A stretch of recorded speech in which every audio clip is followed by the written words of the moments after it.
दोस्तों नमस्कार। स्वागत है आपका अपने ही चैनल टॉप जी के ट्रिक्स पर, जहां इतिहास रटाया नहीं जाता बल्कि ट्रिक के साथ दिमाग में फिट कराया जाता है। अगर आप SSC, railway, UP police, UPSC, state PCS, RO, ARO, CDS, NDA, bank या किसी भी प्रतियोगी परीक्षा की तैयारी कर रहे हैं, तो आज की ये क्लास आपके लिए गेम चेंजर साबित होने वाली है। और मैं आपसे एक वादा करता हूं, अगर आपने इस वीडियो को शुरू से अंत तक बिना स्किप किए देखा, तो तुगलक वंश से जुड़ा कोई भी प्रश्न एग्जाम में आएगा तो आपका जवाब होगा 100% कॉन्फिडेंट। लेकिन उससे पहले एक छोटी सी रिक्वेस्ट। अगर आप हमारे चैनल पर नए हैं तो अभी के अभी सब्सक्राइब बटन दबाइए और बेल आइकन जरूर ऑन कर दीजिए, क्योंकि यहां हर वीडियो सिर्फ कंटेंट नहीं बल्कि सिलेक्शन की गारंटी लेकर आता है। दोस्तों, आज हम शुरू करने जा रहे हैं दिल्ली सल्तनत का सबसे रोमांचक, सबसे प्रयोगवादी और सबसे चर्चित अध्याय, तुगलक वंश। एक ऐसा वंश जिसमें था सत्ता का संघर्ष, बड़े-बड़े फैसले, राजधानी परिवर्तन, टोकन करेंसी का प्रयोग, कृषि सुधार और अंत में तैमूर का विनाशकारी आक्रमण। ये कहानी सिर्फ राजाओं की नहीं है, ये कहानी है सपनों की, दूरदर्शिता की, गलत फैसलों की और इतिहास के सबसे बड़े एक्सपेरिमेंट की। आपने अक्सर सुना होगा, मोहम्मद बिन तुगलक पागल था। लेकिन क्या सच में वो पागल था, या वो अपने समय से आगे सोचने वाला एक जीनियस था? आज हम सच जानेंगे, फैक्ट के साथ, ट्रिक के साथ और एग्जाम फोकस के साथ। दोस्तों, मैं आपको भरोसा दिलाता हूं, इस वीडियो के बाद तुगलक वंश आपको बोरिंग चैप्टर नहीं लगेगा, बल्कि एक फिल्म की तरह लगेगा, जिसमें एंट्री होगी गयासुद्दीन की, ड्रामा होगा मोहम्मद बिन तुगलक का, शांति और निर्माण होगा फिरोज शाह के दौर में, और अंत में क्लाइमैक्स होगा तैमूर के हमले से। और हाँ, बीच बीच में मैं आपको ऐसी जी के ट्रिक्स दूंगा जो सीधे एग्जाम में काम आएंगी। तो तैयार हो जाइए, क्योंकि आज सिर्फ पढ़ाई नहीं होगी, आज इतिहास जिएंगे हम। और याद रखिए, सिलेक्शन उन्हीं का होता है जो पूरा देखते हैं, पूरा समझते हैं और पूरा विश्वास रखते हैं। अगर आप सच में अपने सपनों को लेकर सीरियस हैं, तो इस वीडियो को स्किप मत कीजिए, नोट्स बनाइए, कमेंट में रेडी फॉर सिलेक्शन जरूर लिखिए और वीडियो को अपने उस दोस्त के साथ शेयर कीजिए जो कहता है इतिहास समझ नहीं आता। आज के बाद वो भी कहेगा इतिहास अब आसान है। तो चलिए दोस्तों, बिना समय गंवाए शुरू करते हैं दिल्ली सल्तनत का वो अध्याय जिसने भारत के इतिहास में प्रयोगों की आग जलाई, तुगलक वंश। और याद रखिए, ये सिर्फ एक वीडियो नहीं है, ये आपके सिलेक्शन की तरफ एक और मजबूत कदम है। चलिए शुरू करते हैं। कल्पना कीजिए, दिल्ली की गलियों में सन्नाटा है, सत्ता डगमगा चुकी है, खिलजी वंश का अंत हो चुका है और इसी अंधेरे में एक नया सितारा उभरता है, तुगलक वंश। दोस्तों, यह सिर्फ एक वंश की कहानी नहीं है, ये है सपनों, प्रयोगों, महत्वाकांक्षा और पतन की कहानी। एक ऐसा वंश जिसने बड़े बड़े फैसले लिए, कुछ सफल हुए, कुछ इतिहास बन गए और कुछ मजाक बन गए। आज हम इस वंश की कहानी को शुरू से अंत तक समझेंगे। भावना भी होगी, रोमांच भी होगा और एग्जाम की तैयारी भी। पहला अध्याय, सत्ता की शुरुआत। 1320 ईस्वी, खिलजी वंश का अंत होता है और एक शक्तिशाली सेनापति गयासुद्दीन तुगलक सत्ता संभालते हैं। वो पहले गाजी मलिक के नाम से जाने जाते थे। उन्होंने खुसरो खान को हराकर दिल्ली की गद्दी पर कब्जा किया। उन्होंने तुगलकाबाद किला बनवाया, जो आज भी उनकी शक्ति की कहानी कहता है। प्रशासन मजबूत किया, सीमाओं को सुरक्षित किया, लेकिन उनकी मृत्यु रहस्यमयी थी। कहा जाता है कि उनके बेटे ने ही षड्यंत्र रचा। यहीं से कहानी में भावनात्मक मोड़ आता है, एक पिता की विरासत एक बेटे के हाथों में। दूसरा अध्याय, सपनों का बादशाह। अब आते हैं सबसे चर्चित शासक, मोहम्मद बिन तुगलक। इतिहास में इन्हें विफल प्रतिभा कहा जाता है। क्यों? क्योंकि इनके विचार समय से आगे थे, पर जमीन पर टिक नहीं पाए। आइडिया अच्छा था, लेकिन नकली सिक्कों की बाढ़ आ गई। दोआब में कर वृद्धि, किसानों पर ज्यादा टैक्स, पर उसी समय अकाल पड़ गया। दीवाने को ही कृषि सुधार विभाग। सपना बड़ा था, सोच महान थी, लेकिन क्रियान्वयन कमजोर। इसलिए उन्हें इतिहास में पागल बादशाह भी कहा गया, पर असल में वो दूरदर्शी थे जिनका समय उनके साथ नहीं था। तीसरा अध्याय, शांति और निर्माण। अब आते हैं फिरोज शाह तुगलक।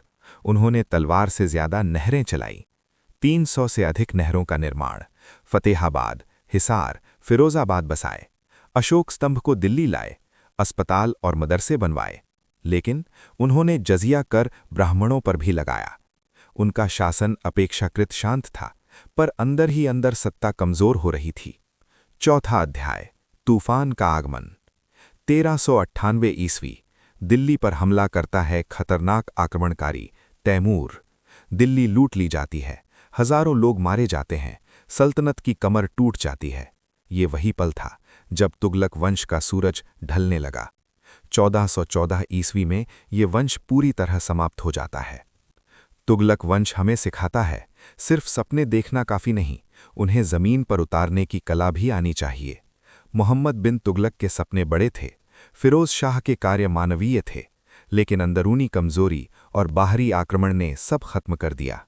ये कहानी है सत्ता की, महत्वाकांक्षा की और इतिहास के उतार चढ़ाव की। आई होप दोस्तों आपने कहानी को समझा होगा। चलिए दोस्तों शुरुआत करते हैं। अब एक एक करके सभी विजुअलाइज करना शुरू करते हैं। आपने कहानी में सुना, तुगलक वंश की संपूर्ण कहानी का आपने एंजॉय भी किया होगा और आपको थोड़ी बहुत समझ में भी आई होगी।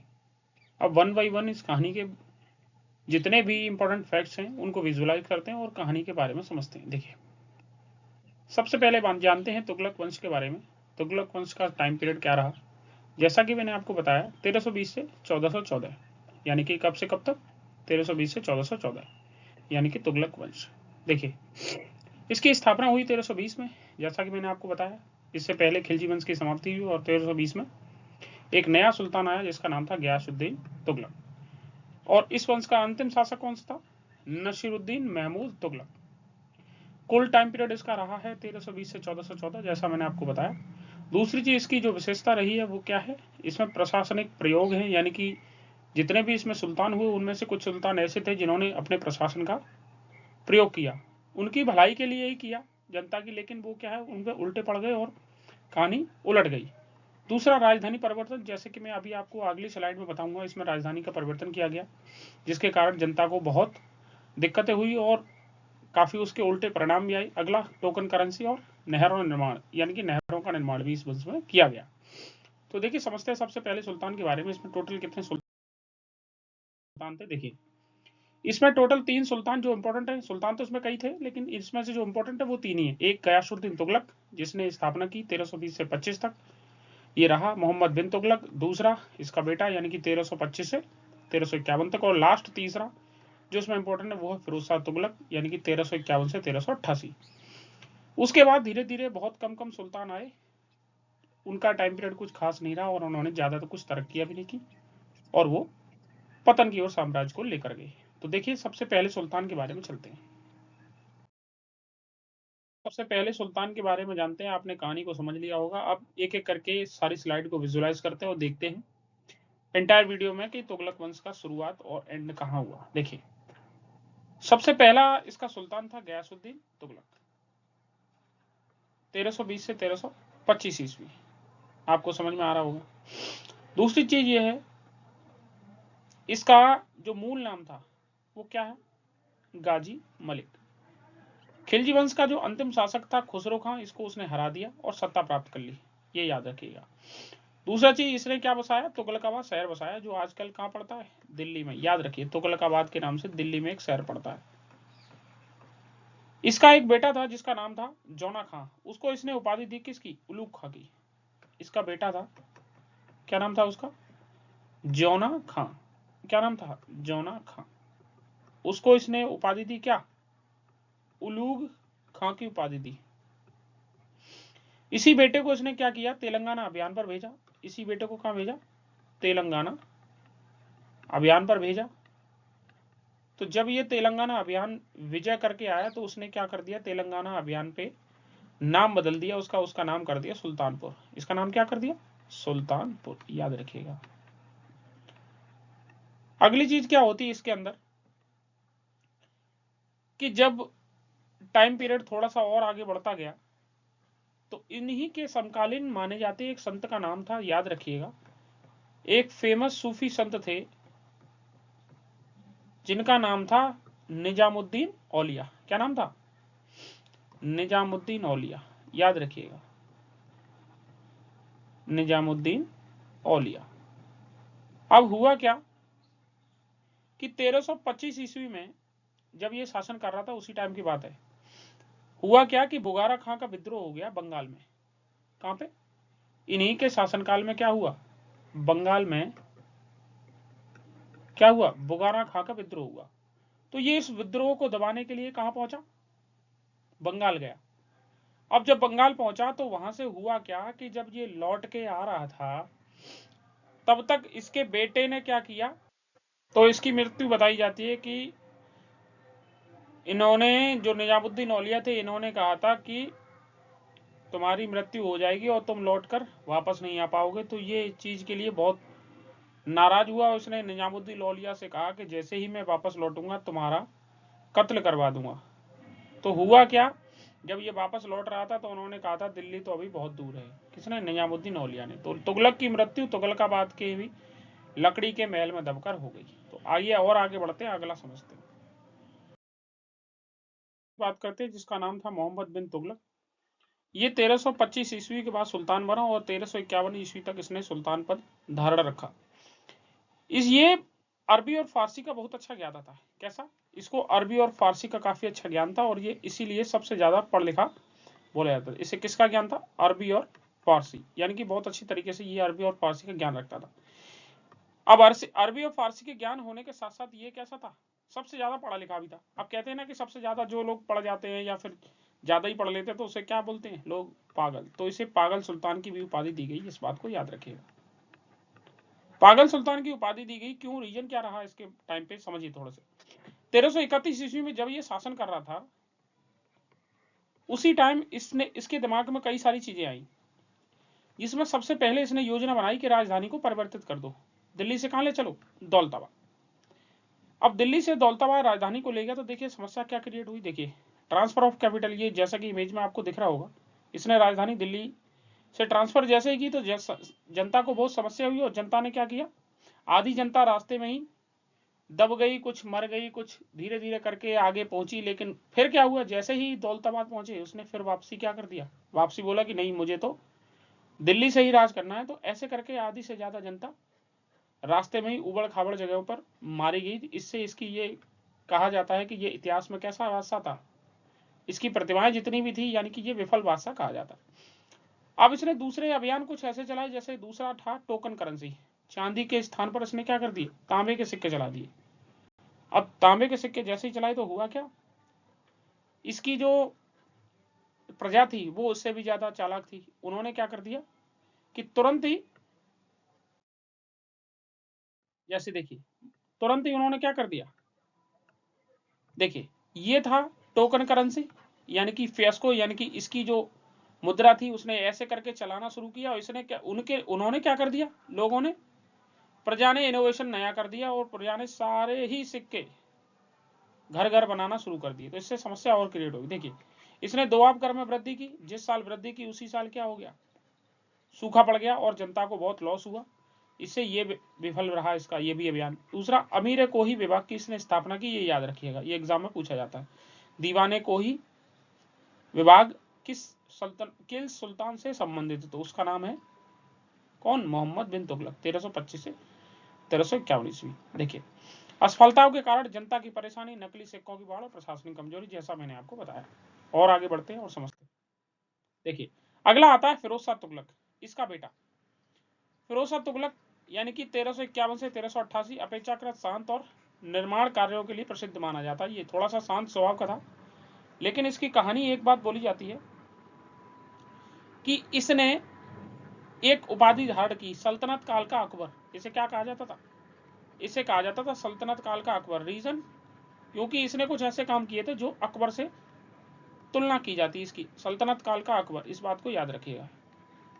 दूसरी चीज, इसने एक बात और है कि इसने कई सारे शहर बसाए। देखिए हिसार, फतेहाबाद, फिरोजाबाद, फिरोजशाह कोटला, जौनपुर, ऐसे करके बहुत सारे शहर बसाए। ठीक है।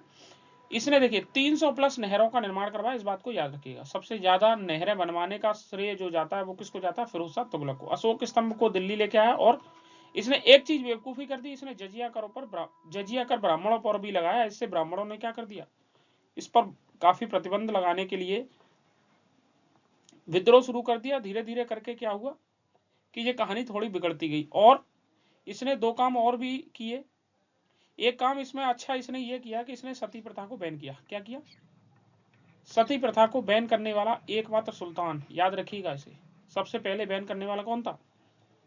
सती प्रथा पर प्रतिबंध लगाने वाला पहला सुल्तान है, इस बात को याद रखिए। दूसरा चीज इसी के बारे में एक और चीज इंपॉर्टेंट फैक्ट, ये सैनिक का पद इसने क्या कर दिया, जो सेना के पद थे यानी कि सैनिक पद को इसने क्या बना दिया, आनुवांशिक। इस बात को भी याद रखिएगा, ये भी इंपॉर्टेंट है। सैनिक पद को कैसा बनाया इसने? आनुवांशिक। तो ये भी याद रखिए। तीसरी चीज ये है कि इसी के शासनकाल में होगा 1398 ईस्वी के आसपास, इसमें क्या होगा, थोड़ा सा विद्रोह आएगा। तो देखिए इसके बारे में भी समझते हैं। इसी के शासनकाल में 1369 ईस्वी में इसने क्या किया, 1369 में, जैसा मैंने आपको बताया था, फिरोज शाह तुगलक, इसके बारे में जब मैं आपको इल्तुतमिश पढ़ा रहा था तो मैंने आपको बताया था कि उसने कुतुब मीनार को पूर्ण करवाया था और इसने कुतुब मीनार की 5वीं मंजिल, याद रखिएगा, कुतुब मीनार की ऊपरी मंजिल जो 4थी और 5वीं मंजिल का, उसका पुनर्निर्माण करवाया इसने। किसका क्या करवाया? पुनर्निर्माण। ये ध्वस्त हो गई थी तो इसका पुनर्निर्माण इसके द्वारा कराया गया। इसने जो इंपॉर्टेंट काम कराए वो अच्छे तरीके से आप लोग याद रखिएगा, कई बार एग्जाम में पूछ लिया जाता है। इसके बाद जब इसकी मृत्यु हो गई तो उसके बाद एक और शासक जो है राजगद्दी पर बैठा, लेकिन वो मजबूत शासक नहीं थे। नसीरुद्दीन महमूद इसका अंतिम शासक था और 1394 ईस्वी से 1404 तक वो रहा।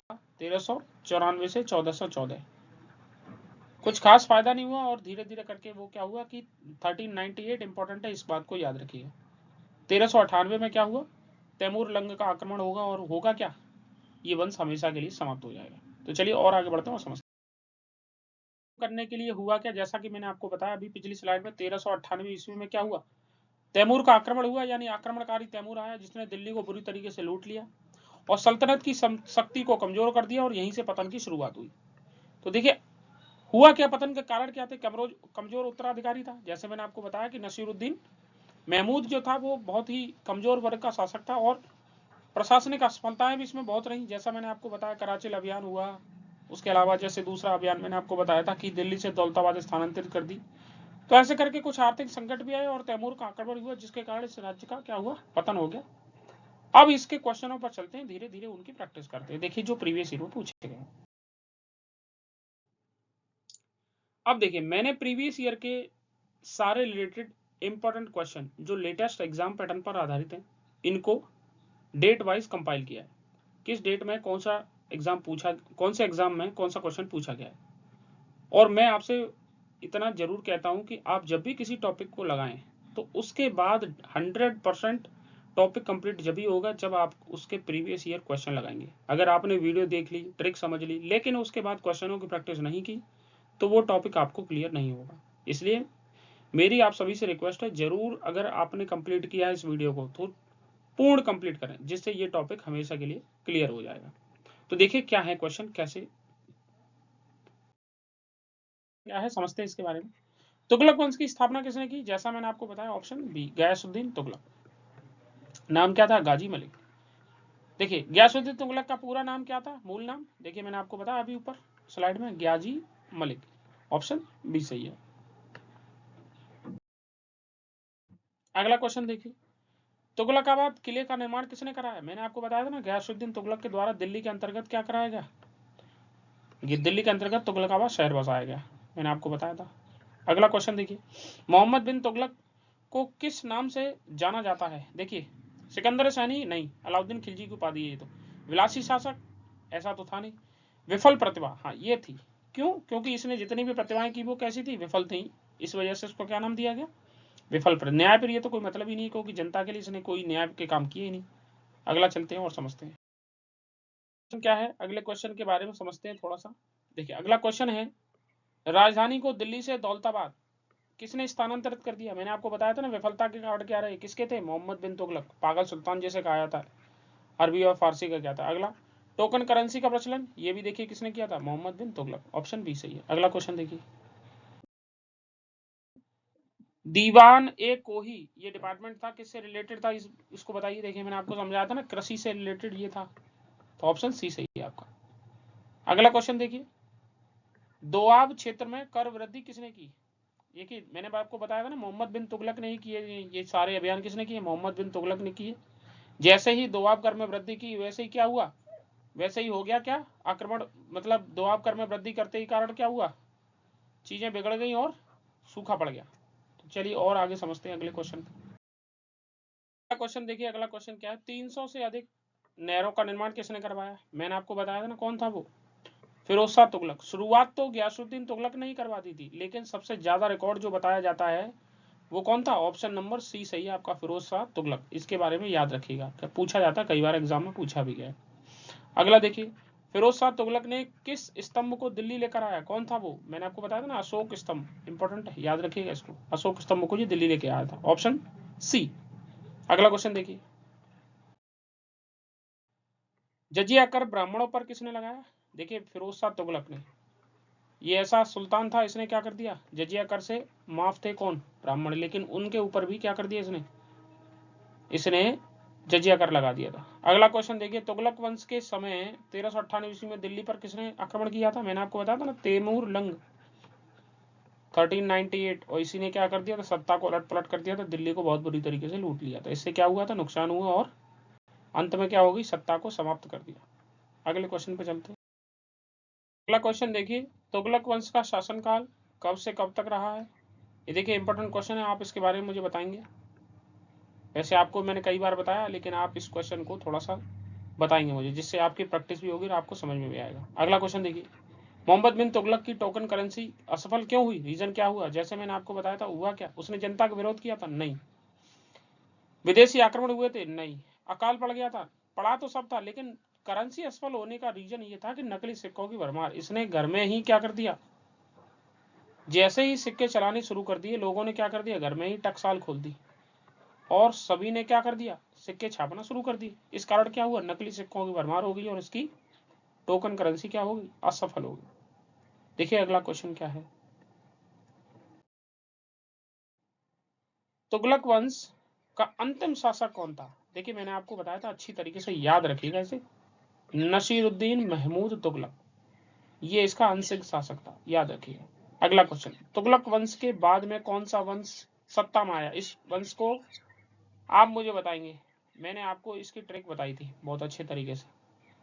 अगर आपको नहीं पता है तो आप इसी चैनल पर सबसे पहली वीडियो में जाइए, जो मैंने सल्तनत काल के ऊपर बनाई थी, जिसमें मैंने आपको बताया था सल्तनत काल के प्रमुख वंश, जिसमें दिल्ली राजवंश के बारे में अच्छी तरीके से पढ़ाया था मैंने आपको। उसमें मैंने आपके सारे राजवंश कराए थे, उनको समझ लीजिए, तो आपको इसको आई होप अच्छे तरीके से समझ में आ जाएगा। और आगे बढ़ते हैं, समझते हैं।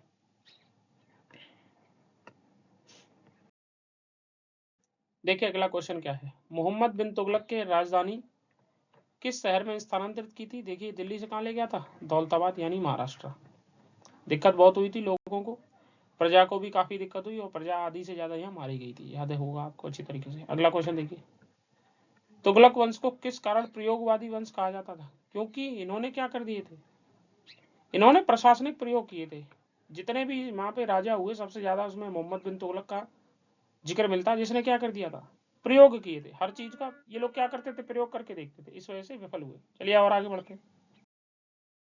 क्वेश्चन क्या है? क्वेश्चन नंबर 19 है, फिरोज शाह तुगलक ने कौन कौन से शहर बसाए?